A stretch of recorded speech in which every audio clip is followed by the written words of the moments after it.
नमस्कार। चलिए आज बात करते हैं कुछ मनोवैज्ञानिक तकनीकों की। हमारे स्रोत सामग्री में इनका जिक्र है। हाँ? मकसद है किसी की रुचि जगाना, इस तरह की वो खुद ही बातचीत शुरू करने को आ गया है। बिल्कुल, और ये सिर्फ कोई आप कह सकते हैं सुनी सुनाई बातें नहीं है। अच्छा। जैसा कि स्रोत सामग्री बताती है, ये तकनीकें मनोविज्ञान और आधुनिक शोध पर आधारित है।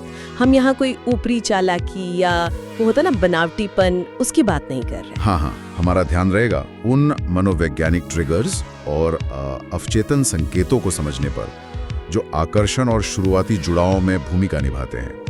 तो आज हम इन तकनीकों के पीछे का मनोविज्ञान समझने की कोशिश करेंगे, परत दर परत। सही है। स्रोत में दिए गए तरीकों, उदाहरणों और कुछ खास टिप्स पर भी बात होगी। सही है। मकसद यही है कि आकर्षण और कनेक्शन बनने के पीछे क्या मनोवैज्ञानिक प्रक्रियाएं काम करती हैं, इसकी एक बेहतर समझ बन सके। तो शुरू करते हैं। पहली तकनीक, जिसे स्रोत आई कांटेक्ट मैजिक कहता है। उसमें 3 सेकंड रूल का जिक्र है। विचार यह है कि किसी से मिलते समय करीब 3 सेकंड तक उनकी आंखों में देखें, एक हल्की सी मुस्कान दें और फिर नजरें हटा लें। हाँ। स्रोत ये भी कहता है कि इससे डोपामाइन रिलीज हो सकता है। सुनने में तो काफी सीधा लगता है। सीधा जरूर है, पर आंखों का संपर्क आप जानते हैं गैर मौखिक संचार का एक बहुत शक्तिशाली जरिया है।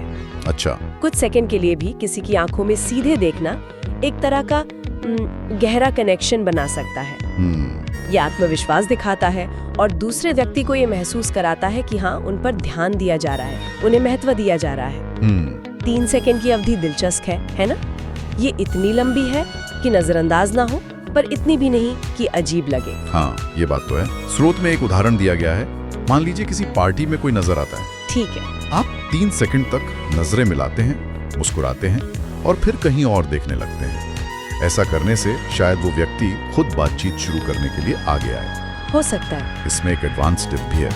नजरें हटाते समय हल्की सी भौहें ऊपर उठाना, जिसे आईब्रो फ्लैश कहते हैं।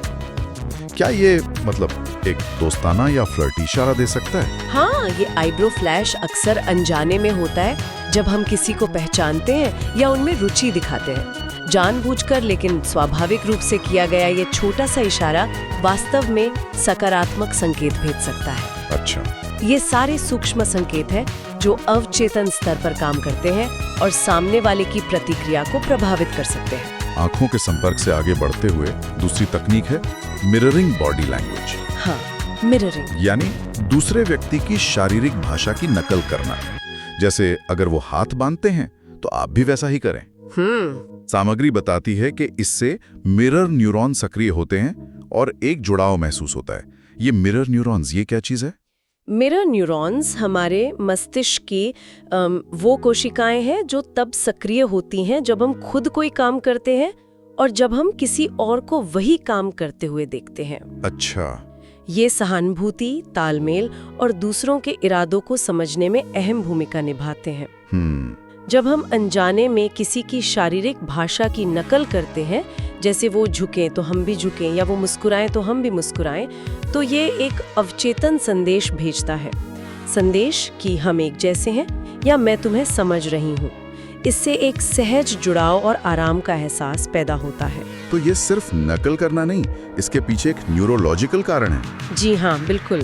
स्रोत एक उदाहरण देता है, जैसे कैफे में अगर सामने वाला व्यक्ति कॉफी का घूंट लेता है तो कुछ देर बाद आप भी ऐसा ही करें।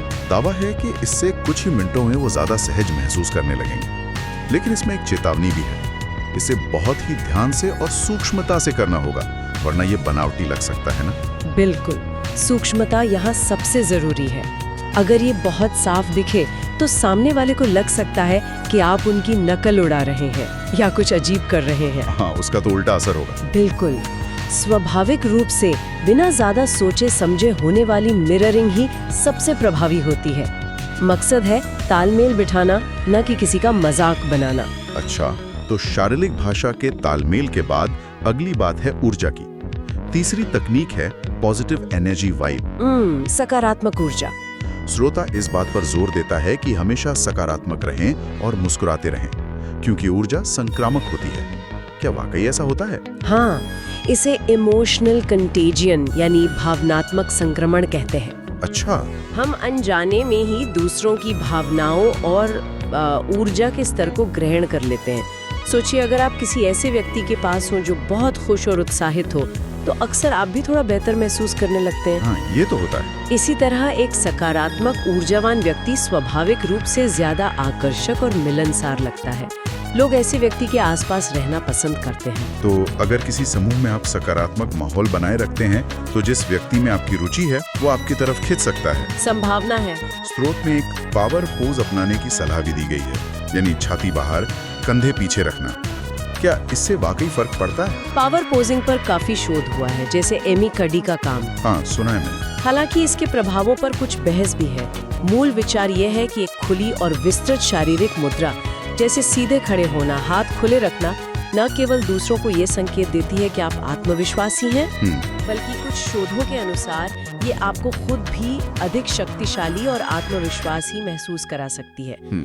ये निश्चित रूप से सामने वाले की धारणा को तो प्रभावित करता ही है। दिलचस्प।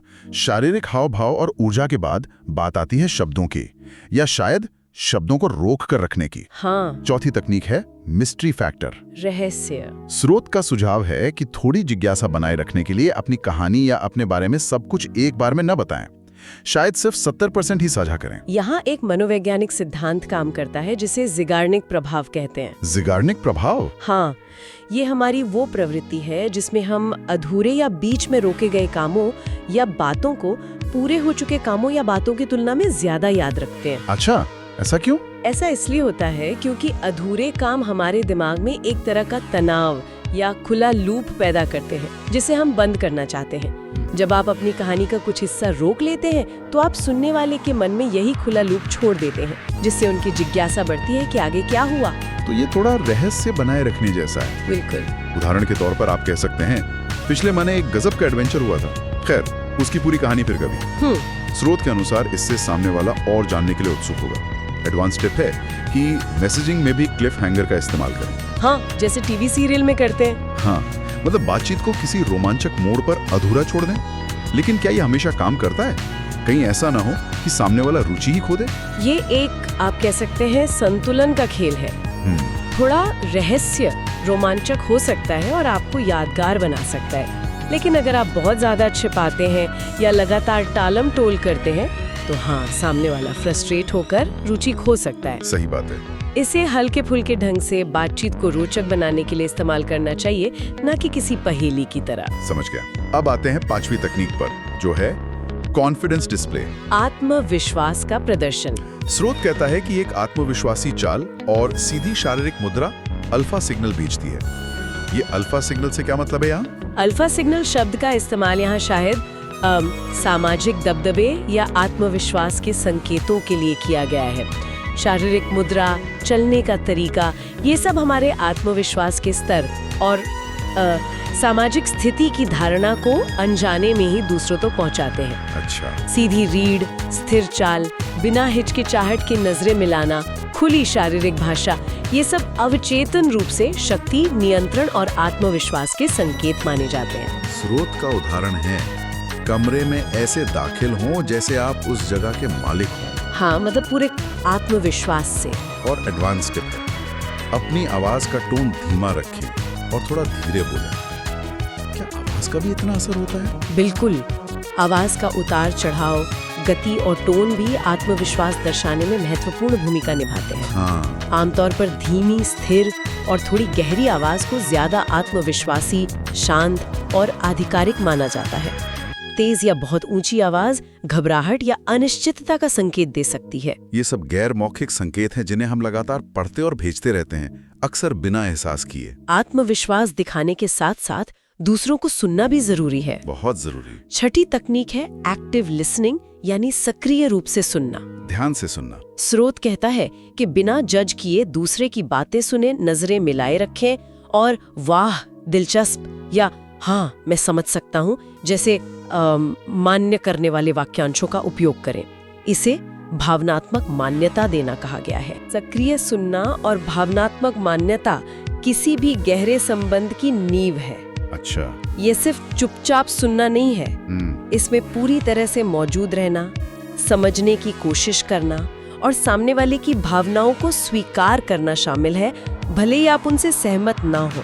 जब किसी को लगता है कि उन्हें सच में सुना और समझा जा रहा है बिना किसी फैसले के, तो ये विश्वास और भावनात्मक जुड़ाव की एक मजबूत भावना पैदा करता है। स्रोत का उदाहरण है कि अगर कोई अपनी कोई समस्या या परेशानी साझा करता है तो तुरंत सलाह देने या आलोचना करने के बजाय सहानुभूति दिखाएं और उनका समर्थन करें। हाँ, ये बहुत महत्वपूर्ण है। एडवांस टिप है कि उनके कहे शब्दों को अपने शब्दों में संक्षेप में दोहराएं। जैसे, तो अगर मैं सही समझ रहा हूँ तो तुम ये महसूस कर रहे हो, ताकि उन्हें लगे कि आप सच में उनकी बात समझ रहे हैं। ये वाकई शक्तिशाली लगता है। हाँ, क्योंकि सुना जाना और समझा जाना हमारी बुनियादी मानवीय जरूरतों में से है। जब कोई हमें ये एहसास कराता है तो हम स्वाभाविक रूप से उस व्यक्ति के प्रति सकारात्मक महसूस करते हैं और उनके करीब आना चाहते हैं। सुनने के साथ साथ सही शब्द बोलना भी मायने रखता है। बिल्कुल। 7वीं तकनीक है यूनिक कॉम्प्लीमेंट्स, यानी अनोखी तारीफ। स्रोत कहता है कि आम तारीफों, आपकी मुस्कान अच्छी है, के बजाय कुछ खास और विशिष्ट तारीफ करें। जैसे आपकी हंसी में एक खास किस्म की ऊर्जा है, या जिस तरह से आपने उस स्थिति को संभाला वो काबिले तारीफ था। ऐसा क्यों? तारीफों का मनोविज्ञान बड़ा रोचक है। सामान्य तारीफें सुनने में अच्छी लगती हैं, लेकिन वे अक्सर थोड़ी खोखली या घिसी पिटी महसूस हो सकती हैं। हाँ, लगता है कभी कभी। दूसरी ओर एक विशिष्ट और विचारशील तारीफ ये दर्शाती है कि आपने वास्तव में उस व्यक्ति पर ध्यान दिया है, उनकी किसी अनोखी खासियत या गुण को पहचाना है। इससे उन्हें लगता है कि उन्हें सच में देखा और समझा गया है, जो एक बहुत ही सकारात्मक और यादगार भावना पैदा करती है। स्रोत का सुझाव है कि उनके स्टाइल, उनके किसी विचार या उनके किसी गुण पर ध्यान केंद्रित करें। हाँ। एडवांस टिप है कि तारीफ में भावनात्मक मूल्य जोड़ें, यानी ये बताएं कि उनकी उस खासियत का आप पर क्या सकारात्मक प्रभाव पड़ा। जैसे, आपकी सकारात्मकता से मुझे भी अच्छा महसूस होता है। हाँ, ये तारीफ को और भी ज्यादा व्यक्तिगत और प्रभावशाली बना देता है। यह दिखाता है कि आपने न केवल उनके गुण को देखा है, बल्कि उसे महसूस भी किया है।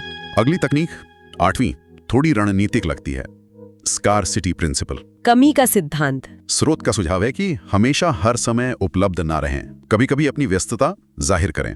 तर्क यह है कि इससे आपका कथित मूल्य बढ़ता है। क्या ये सच है? स्कैर्सिटी प्रिंसिपल मनोविज्ञान और अर्थशास्त्र में एक स्थापित सिद्धांत है।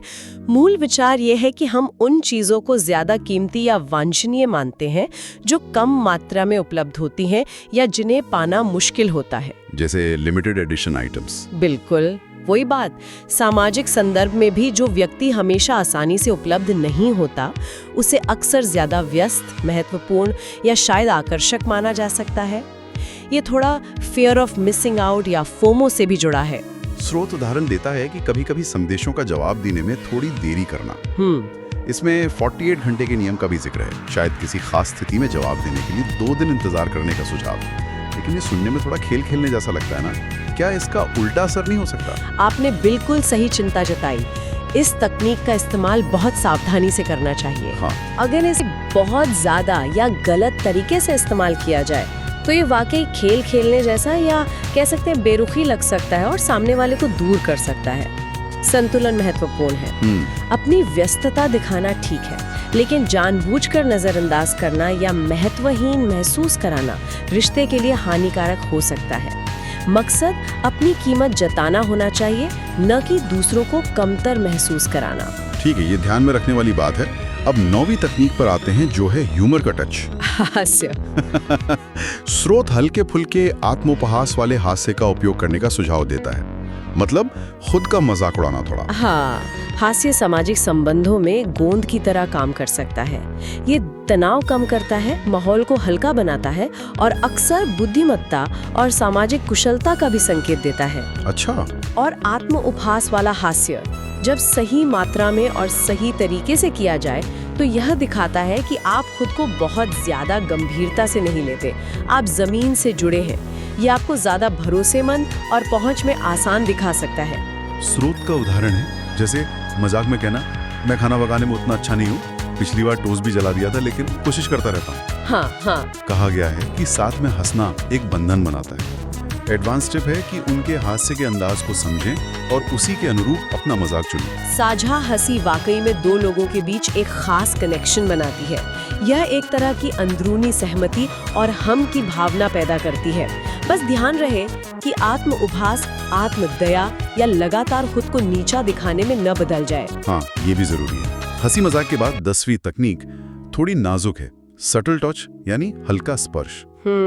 स्पर्श करना कहा गया है, लेकिन साथ ही सहमति जांचने पर भी जोर है। स्पर्श, जिसे हम हैप्टिक्स कहते हैं, यानी स्पर्श का विज्ञान, ये अंतरंगता और संबंध बनाने में एक बहुत ही बुनियादी और शक्तिशाली भूमिका निभाता है। अच्छा। सही संदर्भ में एक हल्का गैर धमकी भरा स्पर्श, जैसे हाथ पर हल्का सा थपथपाना या कंधे पर हाथ रखना, ऑक्सीटोसिन जैसे बॉन्डिंग हार्मोन जारी कर सकता है और जुड़ाव बढ़ा सकता है। हाँ। लेकिन हाँ, ये एक बहुत ही संवेदनशील क्षेत्र है। हाँ, इसमें सहमति और संकेतों को पढ़ना बहुत जरूरी होगा। बिल्कुल। स्रोत की एडवांस टिप है स्पर्श के बाद आंखों से संपर्क बनाना, शायद ये देखने के लिए कि सामने वाले की प्रतिक्रिया क्या है। बिल्कुल। संदर्भ, सहमति और सामने वाले के संकेतों को समझना यहाँ सबसे जरूरी है। हर किसी की व्यक्तिगत सीमाएं अलग होती हैं और सांस्कृतिक भिन्नताएं भी होती हैं। सहज या अनुचित महसूस करा सकता है और तुरंत दूरी पैदा कर सकता है। इसलिए इस तकनीक का इस्तेमाल बेहद सम्मान और जागरूकता के साथ किया जाना चाहिए। और अंत में 11वीं और शायद सबसे जरूरी तकनीक, ऑथेंटिसिटी यानी प्रामाणिकता। हाँ, सच्चाई। स्रोत कहता है कि नकली ना बने, अपना सच्चा स्वरूप दिखाएं। अपनी कमजोरियों या वो क्या कहते हैं, भेद्यता साझा करने से विश्वास बनता है। बिल्कुल, ये शायद इन सभी तकनीकों का आधार होना चाहिए। बाकी तकनीकें शुरुआती रुचि जगाने या बातचीत शुरू करने में मददगार हो सकती हैं, लेकिन कोई भी वास्तविक और टिकाऊ संबंध केवल प्रामाणिकता पर ही बन सकता है। जब आप मास्क उतारकर अपना असली रूप दिखाते हैं, अपनी खामियों और कमजोरियों को स्वीकार करते हैं और कभी-कभी उन्हें साझा भी करते हैं, तो ये गहरे विश्वास और सच्चे कनेक्शन की नींव रखता है। स्रोत का उदाहरण है अपनी किसी भेद्यता को साझा करना, और एडवांस टिप है उन मूल्यों यानी वैल्यूज का मिलान करना जो आपके लिए महत्वपूर्ण है। साझा मूल्य वास्तव में किसी भी मजबूत रिश्ते की रीढ़ होते हैं। प्रामाणिकता बाकी ट्रिक्स या तकनीकों के विपरीत खड़ी होती है, क्योंकि ये बाहरी दिखावे के बजाय आंतरिक सच्चाई पर केंद्रित है। सही बात है। दिलचस्प है कि स्रोत सामग्री भी अंत में रिस्पेक्ट फर्स्ट यानी पहले सम्मान की बात करती है। हाँ, मैंने भी देखा। जो इसी प्रामाणिकता और दूसरे व्यक्ति के प्रति सम्मान के महत्व को उजागर करता है। तकनीकें अपनी जगह है, पर अंततः इंसानियत और सच्चाई ही मायने रखती है। तो हमने आज 11 अलग अलग तकनीकों पे बात की। Eye contact, mirroring, positive energy, mystery, confidence, active listening, unique compliments, scarcity, humour, subtle touch और आखिर में प्रामाणिकता।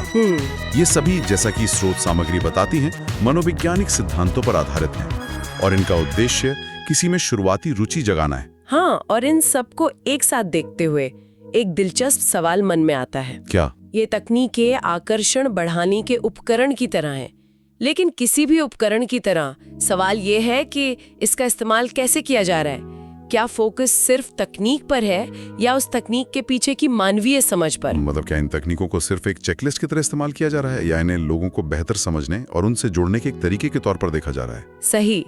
शायद असली चुनौती इन तकनीकों को जानने में नहीं, बल्कि ये समझने में है कि कब, कहां और क्यों इनका स्वाभाविक रूप से इस्तेमाल करना है और कब सिर्फ प्रामाणिक और सहज रहना ही सबसे अच्छा तरीका है।